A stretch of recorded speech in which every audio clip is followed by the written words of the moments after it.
What it do, my G's? This is a new series I'll be adding to my channel where I take some of our favorite characters and do a deep dive on their backstory and motivations for the events that kick off their games. So without further ado, I'm Glad Gaming, and this is the lore behind it, Jak and Daxter. Now this is a weird one to start because it's two characters instead of one, but Jak is the true protagonist of the story, and Daxter is his sidekick, though he hates to be called that. Jak and Daxter's story begins in their teenage years. Jak is 15, and though it's never specified how old Daxter is, we can assume he's around that age, maybe a year or two younger due to how much shorter than Jak he is. They met in their hometown of Sandover Village, which is led by Samuel Sagai, the Green Sage. He is the master of green eco as well as a father figure / guide to Jak and Daxter throughout their journeys. He lives in Sandover Village as well and is in charge of channeling and harvesting green eco throughout the world. Now you may be wondering, what is eco?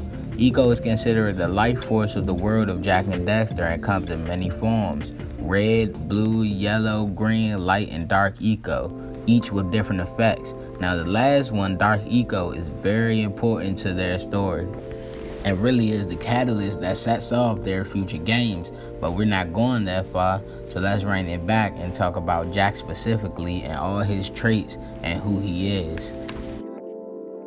As I stated earlier, Jak's journey begins at the age of 15. He's a young, headstrong, brave, and adventurous person, as well as a bit of a troublemaker, much to the dismay of Samuel Sagai.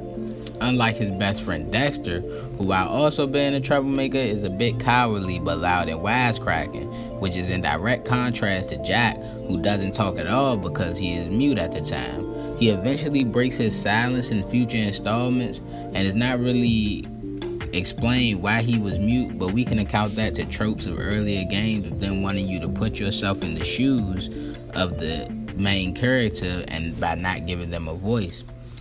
And though they have elf-like characteristics, Jak and Daxter are indeed humans, at least for the time being.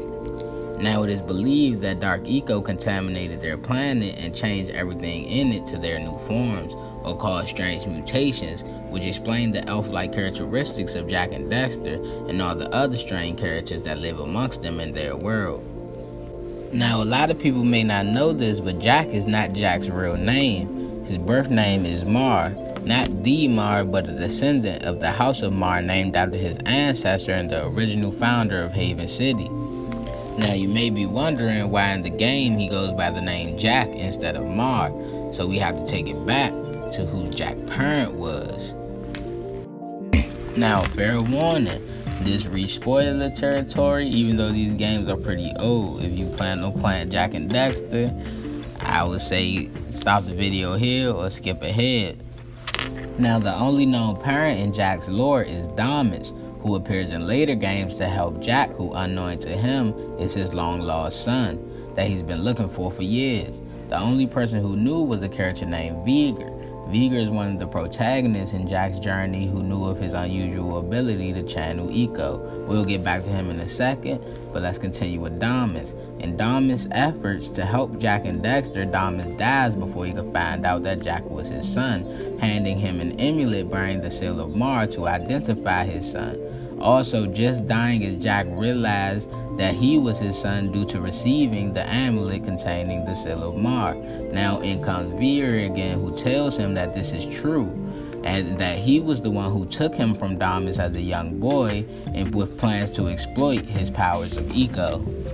Now how young Jak got away from Vigor was by getting taken away from him by what Vigor refers to as the underground. Now sometime in between then and the events of the first game, Jak was adopted by the Green Sage Samos, and I believe was raised from there doing various things in the village until the events of the first game. Now we're back to the beginning where it all started.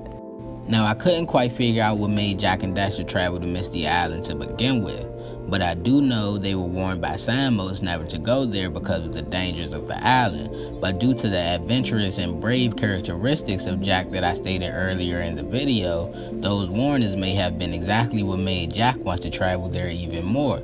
So Jak set sail for Misty Island with his best friend, a young orange-haired bucktooth kid by the name of Daxter.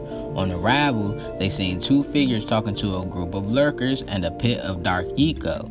After getting cornered by a lurker in front of the pit of Dark Eco, Jax throws an explosive device at the lurker, killing him, but the explosion knocks him back into his friend Daxter, who falls in the pit of Dark Eco. Daxter emerges from the pit unharmed but different. The effects of the Dark Eco transform Daxter into the Ostel, which is a hybrid of an otter and a weasel that he's known to be today.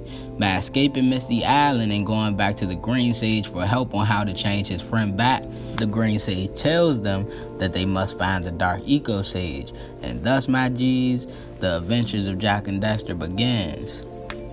Alright, my G's, so that's the end of this video. These videos I'll be doing every 2 or 3 weeks tops. They're really informative for me as well as the viewers, so I hope you guys enjoy it. Leave a like for me if you can. Comment anything I missed or anything I got wrong if I did. Next video I'll be doing in this series will be on another one of my favorite characters, Sly Cooper. So subscribe for that if you want to. And thank you guys for sticking around to the end of the video if you did. I'll see you guys in the next video.